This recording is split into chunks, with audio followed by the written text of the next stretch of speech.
Lieutenant Commander wiped grease from her hands and stared at the broken power core in front of her. The thing looked dead, but she knew better.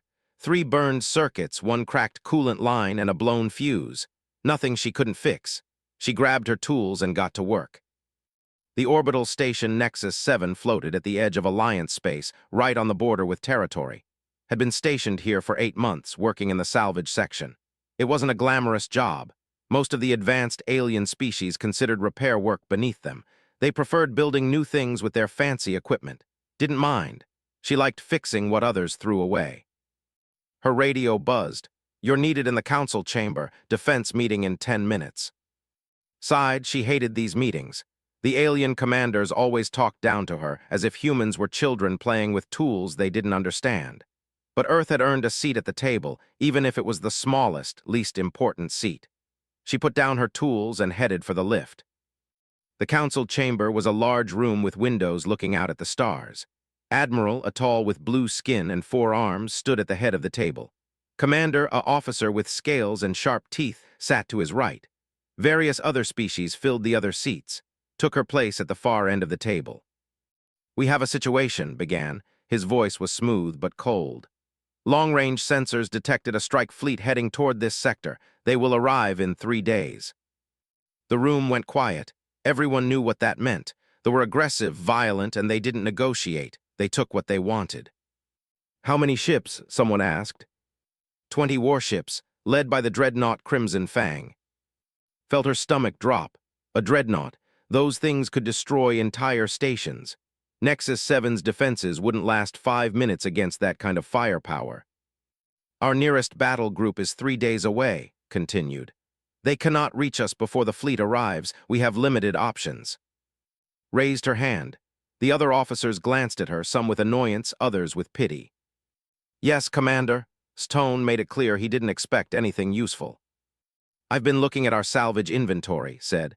"We have 3 damaged reactor cores in storage, different makes but all functional with repairs. We also have several broken weapon systems from destroyed ships. If we combine them, we could build a defensive weapon, something with enough power to threaten even a Dreadnought." Silence filled the room, then started laughing. It was a harsh, barking sound. "You want to build a weapon from junk?" The officer shook his head. "Humans, always thinking you can fix everything with your primitive methods." "It's not primitive," said, keeping her voice calm. "It's practical. We use what we have." "What you have is garbage," another officer said, an engineer with gray skin and too many eyes. "Those reactor cores are from 3 different species. They use different power outputs, different control systems. You cannot just connect them together." "I can make it work," insisted. Admiral held up one hand, silencing the room.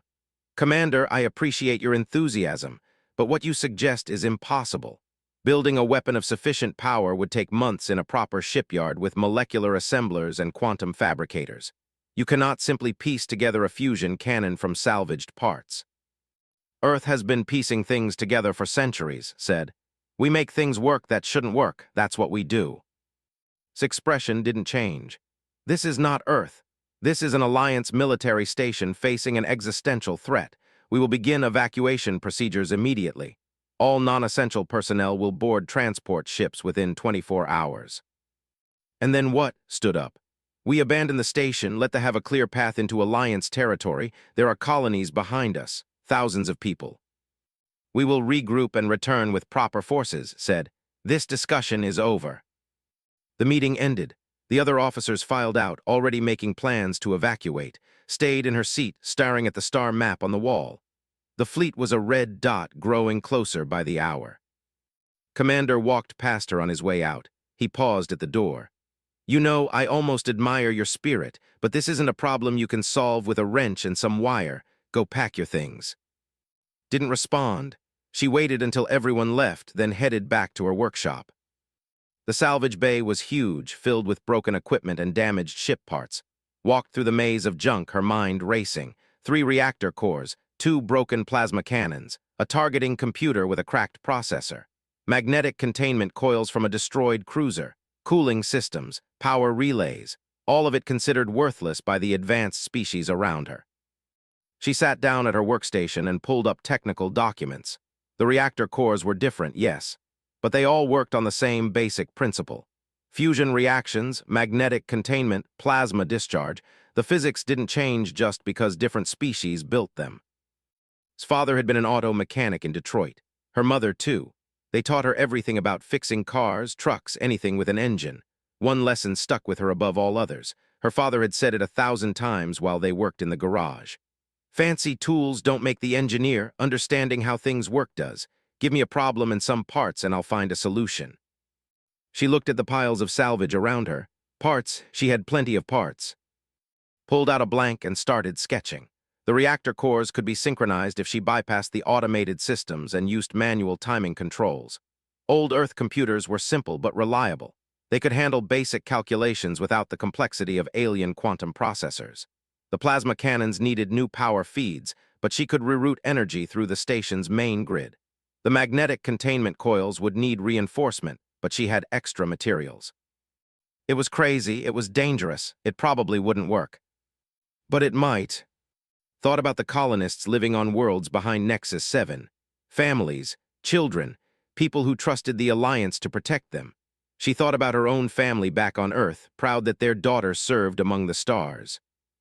She opened her communication system and sent 2 messages. The first went to Petty Officer Jake Martinez, a weapons specialist who worked 2 levels down. The second went to Engineer Amy, who managed power systems in the reactor section. Both were human. Both understood what it meant to be underestimated. The responses came back within minutes. Both said the same thing. When do we start? Looked at the salvage around her one more time. The Alien Council thought this was impossible. They thought humans were too primitive, too slow, too far behind the advanced species to matter.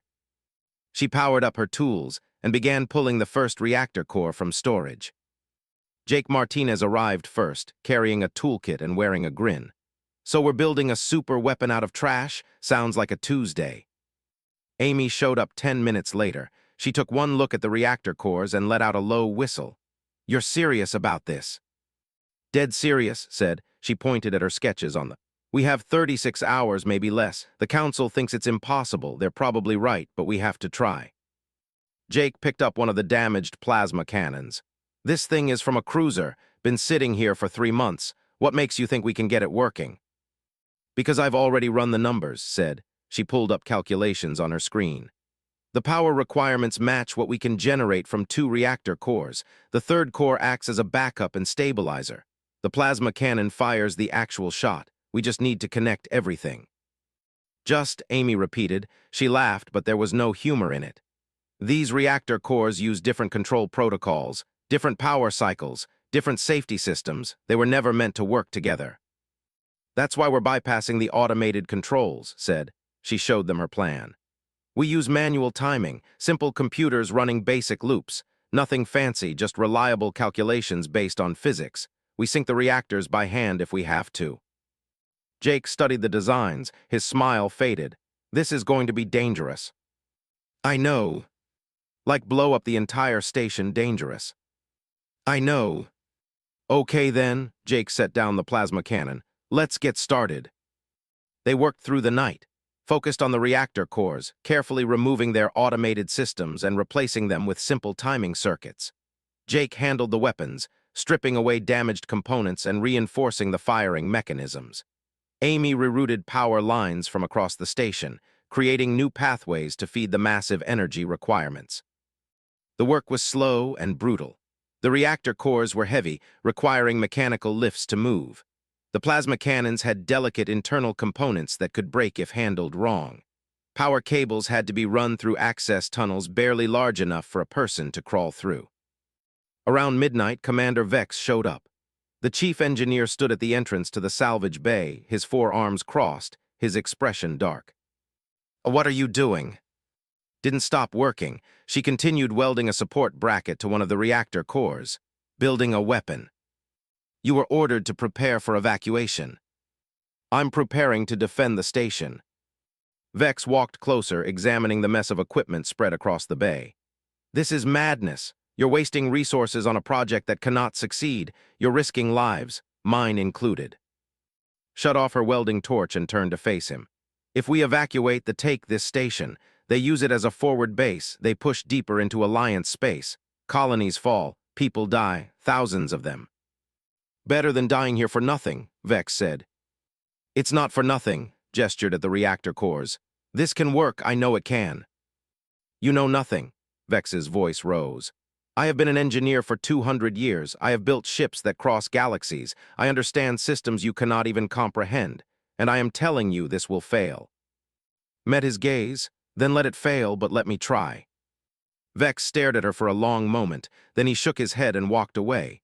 You're going to get us all killed. After he left, Jake spoke up. That went well. He's scared, Amy said quietly. Can't really blame him. I'm scared too, admitted. She picked up her welding torch again. But scared doesn't mean we quit. They kept working. By dawn, the 3 reactor cores were positioned in a triangle formation. Heavy cables connected them to a central control station. The plasma cannons sat mounted on reinforced brackets, their firing chambers aligned. Installed the targeting computer, an old Earth model that used simple algorithms instead of complex quantum calculations. It was slow, but it was predictable. Jake tested the firing mechanisms. They're holding together, barely. Amy checked the power feeds. We can route enough energy through the station's grid, but it's going to drain everything. Life support drops to minimum. Emergency batteries empty completely. We get one shot, just one. One is all we need, said. By the second night, word had spread through the station. Small groups of crew members started visiting the salvage bay, mostly humans at first, offering to help however they could. Then a few aliens, curious about what the crazy Earth engineer was attempting. A young technician brought them extra cable. I heard you needed this, took it from storage before anyone noticed. A maintenance worker helped them lift the targeting computer into position. She didn't say much, just worked alongside them for an hour before leaving. Even some of the officers who mocked in the council meeting came by. They didn't help, but they watched. The tactical officer stood at the bay entrance for 30 minutes, studying the fusion cannon with unreadable eyes. How much longer? He finally asked. 12 hours, said, maybe less. Nodded and left without another word. The final hours were chaos. Ran test after test, checking every connection, every circuit, every power relay. The reactor cores heated up during the tests, but they held steady. The magnetic containment fields formed correctly. The plasma cannons charged without exploding. Then things started breaking. The primary coolant pump failed. Temperature gauges spiked into the red. Amy dove into the access tunnel, tools in hand, and spent 2 hours rerouting coolant through backup lines. Her uniform was soaked with sweat when she emerged. That'll hold for maybe one firing cycle, she said. Maybe. One of the targeting computer's processors crashed. Jake spent 3 hours reinstalling the software, swearing the entire time. When he finally got it working again, the alignment was off by 2 degrees. Not much, but enough to miss a target at long range. Recalibrated everything manually, using old navigation charts and basic math.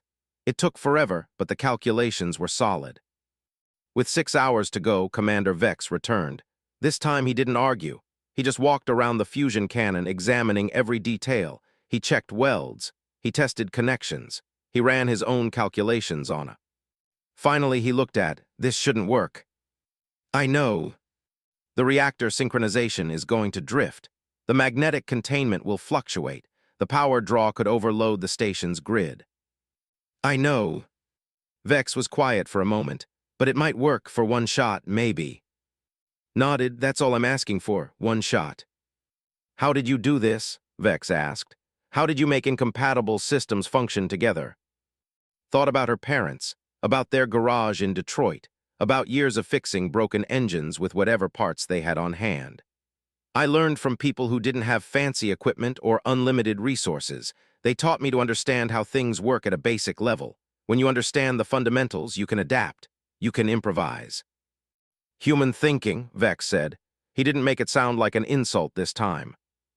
3 hours before the fleet arrived, made the final connections. Every system was online. The reactor cores hummed with barely contained power.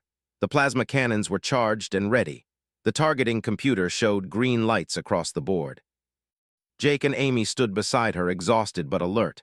They had worked for 36 hours straight, no sleep, barely any food. Their hands were burned and cut, their muscles ached, but they had done it. Looked at her creation. It was ugly. Exposed wiring ran everywhere. Mismatched components connected with improvised adapters. Nothing matched, nothing looked right. By every standard of advanced engineering, it was a disaster. But the numbers didn't lie. This thing could fire. This thing could hit. And if her calculations were correct, this thing could punch through a Dreadnought's shields.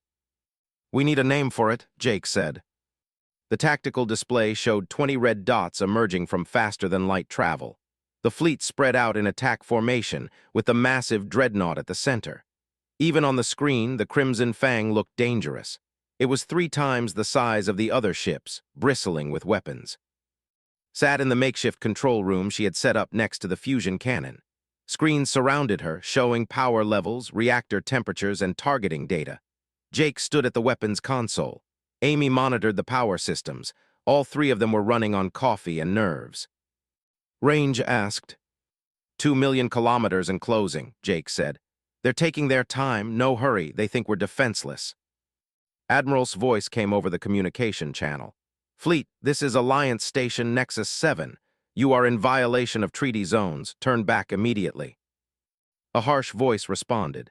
Alliance Station, you will surrender immediately. Resistance is useless. You have 1 hour to evacuate. After that, we destroy everything. Ran final checks on the fusion cannon. Everything showed green, but those readings were lies. She knew how unstable the weapon really was. The reactor synchronization drifted by microseconds every minute. The magnetic containment fluctuated randomly. The targeting computer crashed twice during her checks, requiring restarts. This weapon shouldn't work. It was held together by determination and improvised solutions, but it was all they had. Commander Vex entered the control room. Admiral called an emergency council meeting. He wants you there. Didn't want to leave her station, but orders were orders. She handed control to Jake. Don't touch anything unless I tell you to. Wouldn't dream of it, Jake said, though his hands were already hovering over the controls. The council chamber was packed. Every officer on the station had gathered. Admiral stood at the head of the table, his expression grim. When entered, every eye turned to her. Commander has constructed a weapon, said. She believes it can damage or destroy the Dreadnought. I have examined this weapon myself. It is, against all probability, functional. The Council must now decide if we use it. Commander spoke up immediately. Use it. That thing is more dangerous to us than to the. One miscalculation and it explodes, taking half the station with it. 1 shot, an officer said. Even if it works, we get 1 shot. If we miss, they destroy us anyway. If we don't try, they destroy us for certain, another voice said. It was the young technician who had brought extra cable. At least this gives us a chance. The argument went back and forth. Some officers wanted to evacuate immediately. Others thought weapon was worth trying. A few suggested negotiating with though everyone knew that was pointless. Admiral raised his hand, silencing the room. He looked directly at, Commander, if we fire your weapon, what are our chances of success? Chose her words carefully. The weapon will fire, I'm certain of that. Whether it penetrates the Dreadnought's shields depends on their power levels when we shoot. If they're running full shields, we might not get through. If they lower shields for any reason, even briefly, we can kill them. And if the weapon malfunctions, then we die quickly instead of slowly. The room went quiet. Studied her for a long moment, then he nodded. I have spent 200 years in the Alliance military. I have seen battles you cannot imagine. I have watched brave officers make impossible choices. Today I watched a human engineer build a weapon that should not exist. She did it with salvage and stubbornness. Maybe that is enough. Maybe it is not. But I will not abandon this station without a fight. He straightened, his voice firm. Commander has permission to fire when ready. All personnel prepare for combat. Dismissed. The council filed out. Some officers looked relieved. Others looked terrified, passed on his way out and paused. I hope you're right about this, he said quietly. Me too, admitted. She returned to the control room. Amy looked up from her console. They are moving into firing range. They're broadcasting surrender demands on all channels. Let them talk, said. She pulled up the targeting calculations. The Dreadnought was advancing slowly, confidently. Its shields flickered on her sensors. Full power, no weak points. She studied the ship's approach vector, calculating angles and distances. The Crimson Fang would be in optimal range in 40 minutes, but optimal didn't mean possible, not with those shields at full strength. "We need them to lower their shields," said. "Why would they do that?" Jake asked. "They won't, not on purpose," pulled up technical data on ships.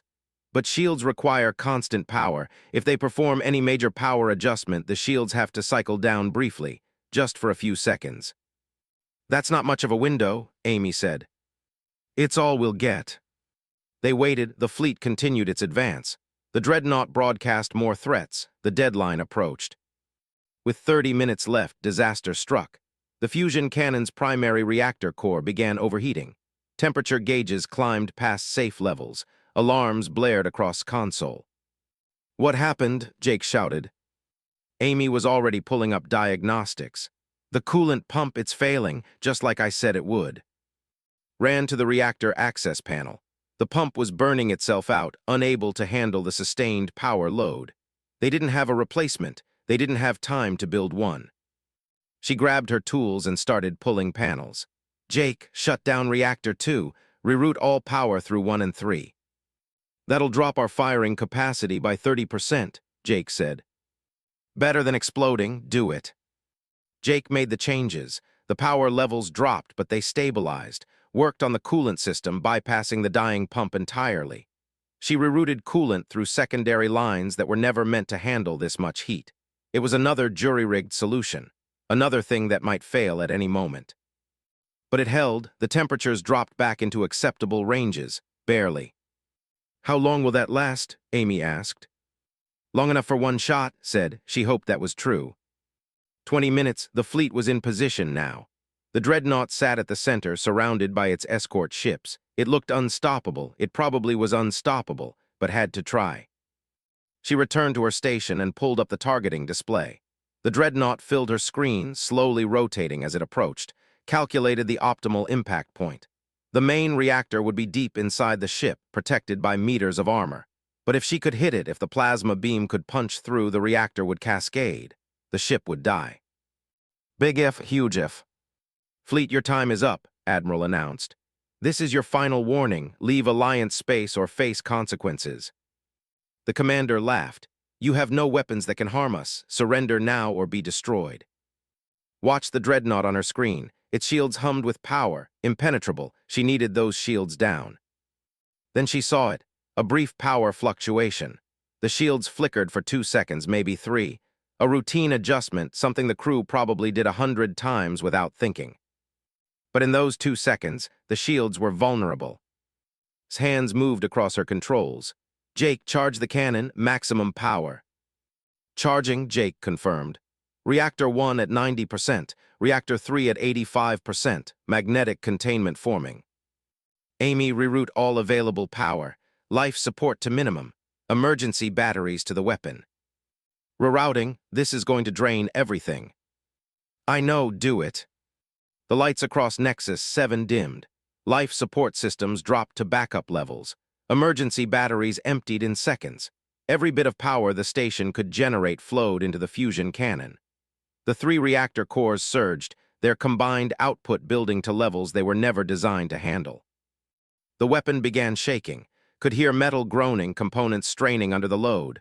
Red warning lights appeared across her console. Overheating, structural stress, magnetic containment instability. "We're losing containment," Amy said, her voice tight.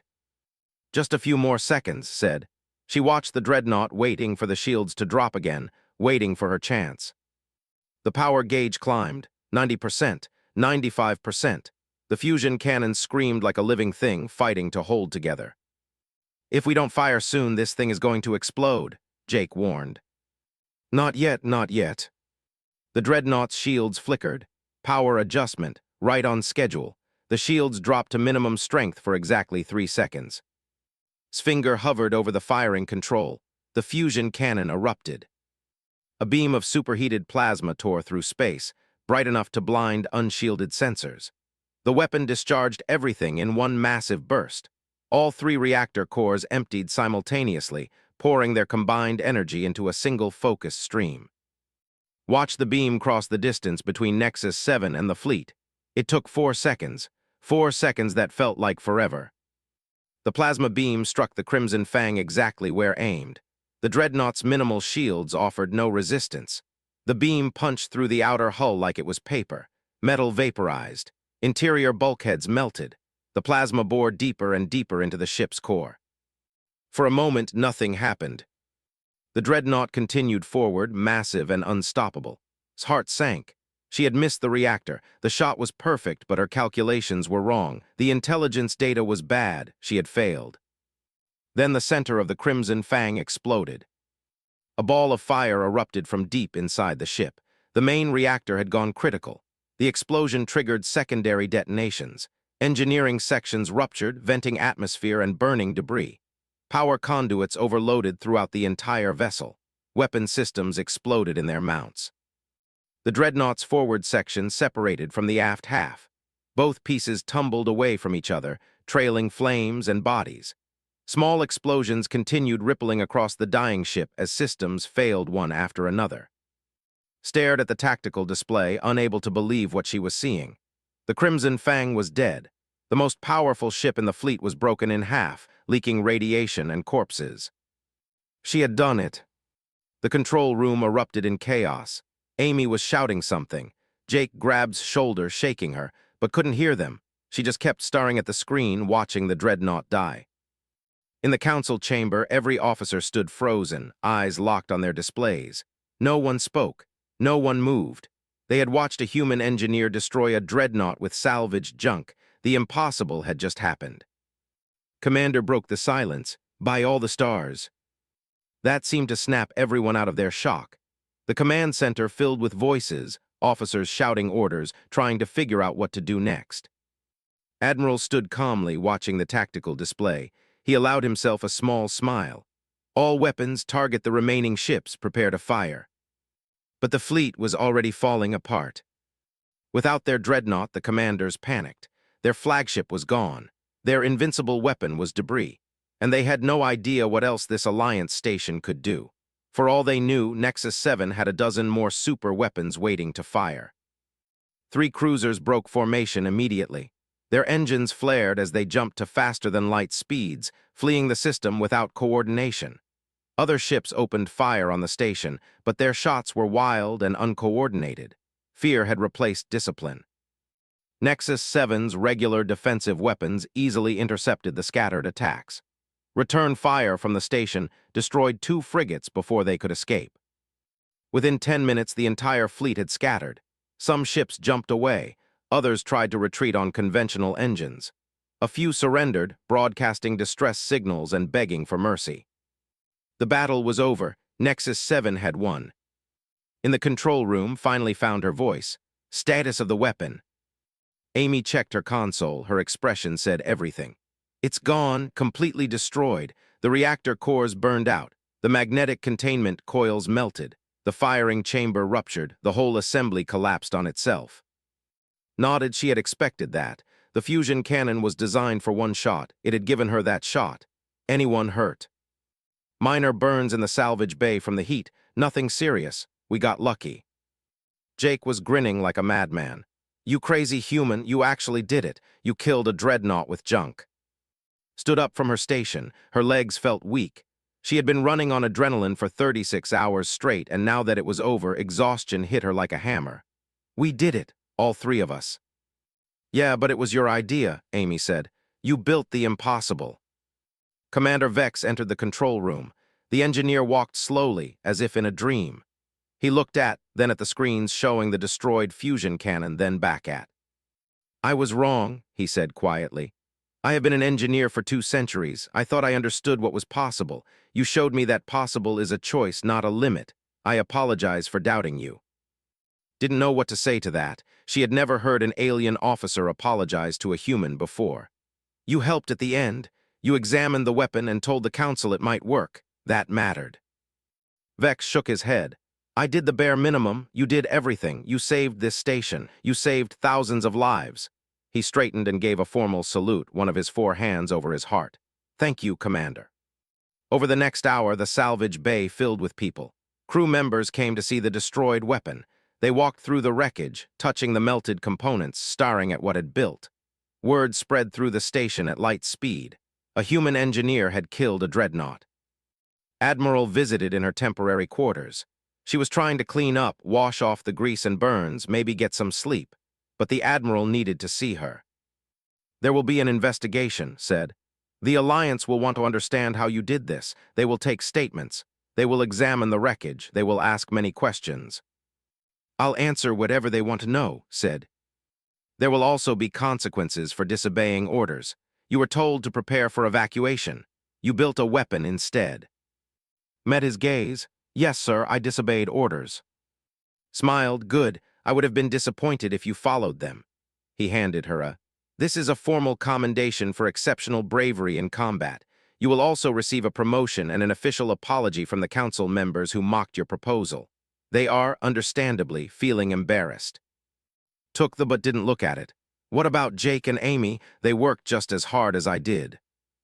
"They will be recognized as well. But this was your vision, Commander. You deserve the credit." After left finally collapsed on her bunk. She was asleep in seconds.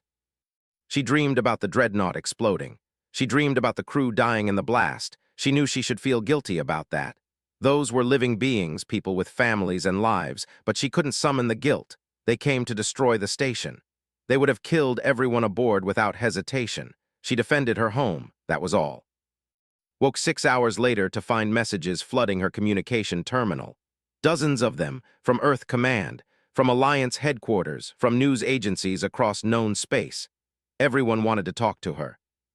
She ignored all of them and headed back to the salvage bay. The destroyed fusion cannon looked worse in daylight. The reactor cores were melted slag.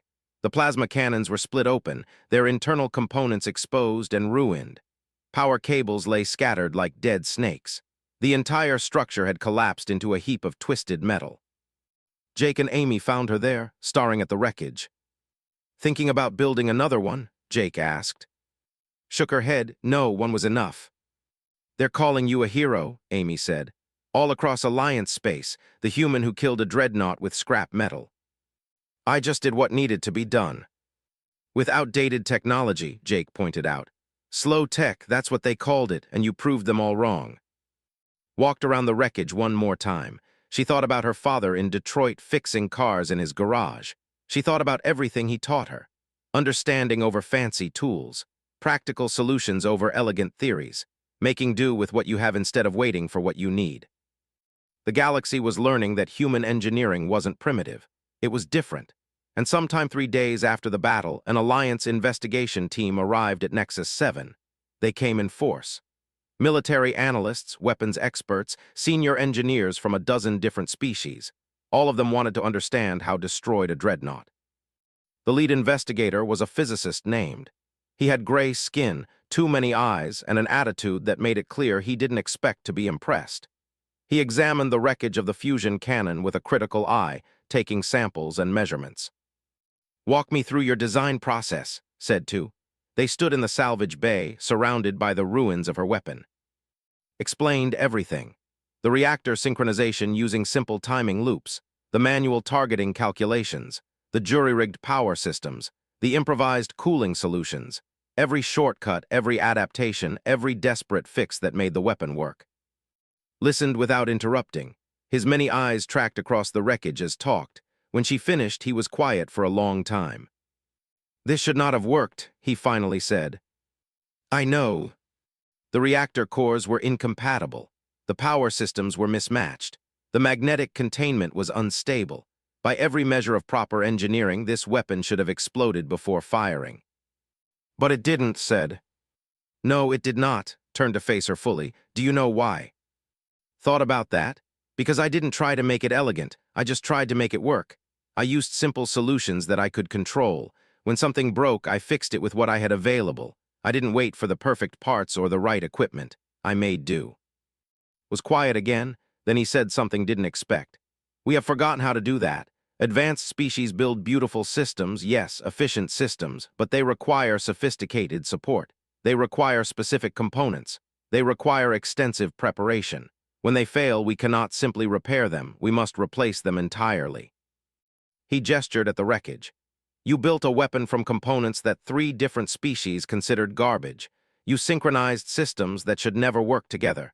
You succeeded because you were not limited by our understanding of what is proper. You were only limited by physics. And physics, it seems, does not care about proper engineering standards. Over the next week, and his team interviewed everyone involved. Jake and Amy told their parts of the story. Commander Vex explained how the weapon functioned.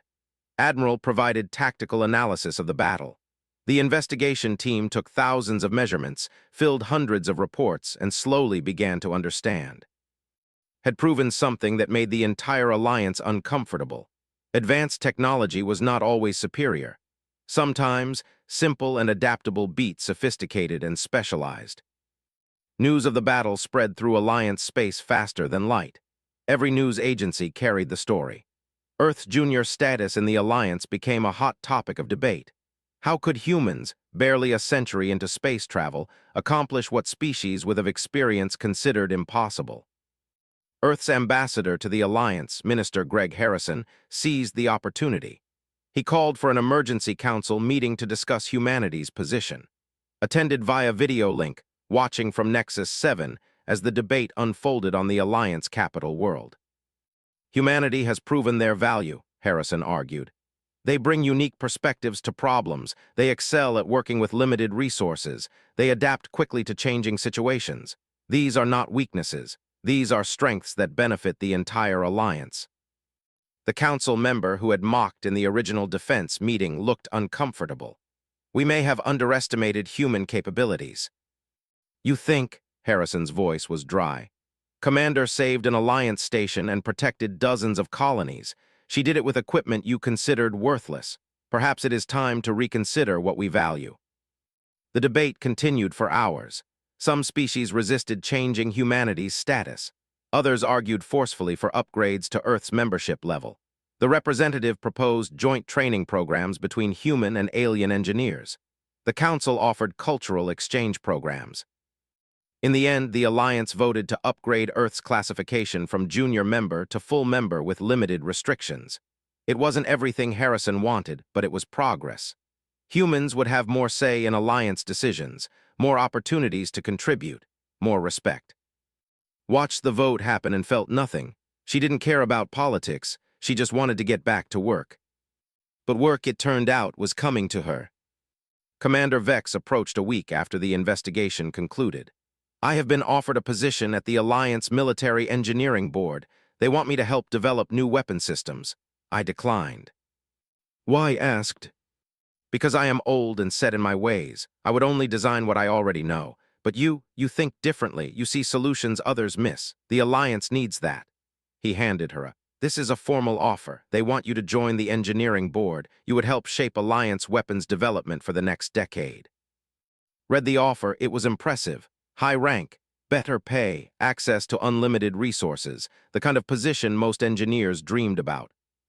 I would have to leave Nexus 7, she said. Yes. I would have to sit in meetings and review designs instead of building things myself. Probably yes. Handed back the, I'll think about it. She didn't need to think long. The next day, she accepted the position, but with conditions. She would join the engineering board, but she would also maintain a working lab. She refused to become just an administrator. Vex delivered her terms, and surprisingly, the Alliance agreed.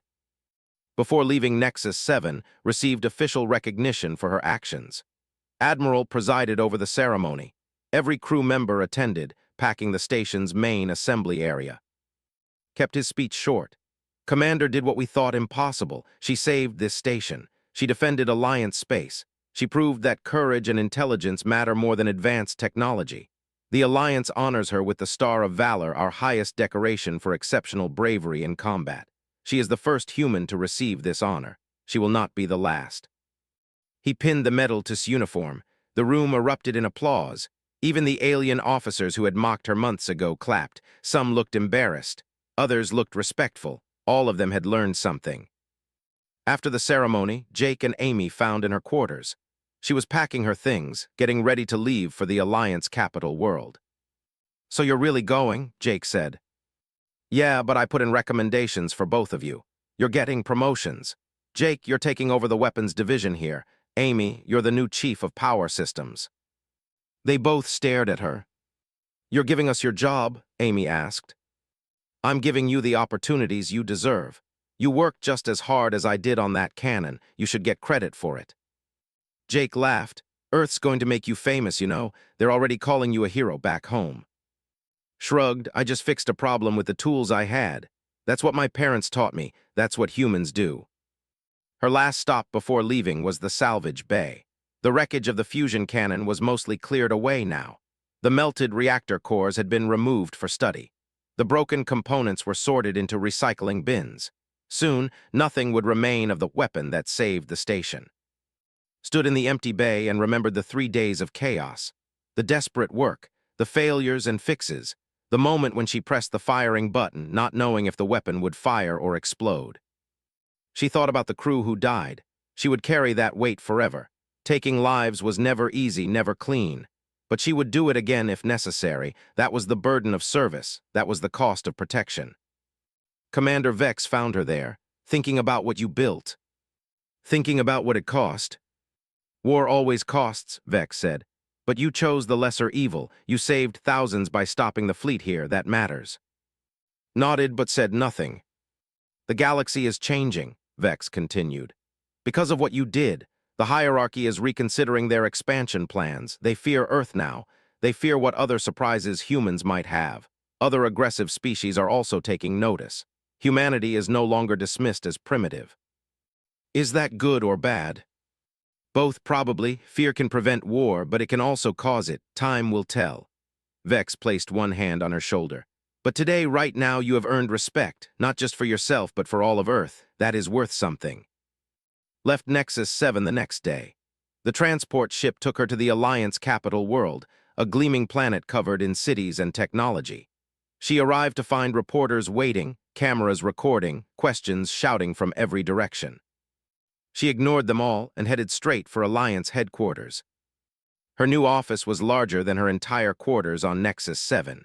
Windows overlooked the city. Advanced computers filled one wall. A fabrication lab connected through a side door. Everything she could possibly need was available. Spent the first hour setting up her workspace. She brought her old tools from Earth, her father's wrench, her mother's diagnostic scanner. Simple things, outdated things, but familiar. She arranged them on her desk like talismans. A priority message arrived that evening. Another border crisis.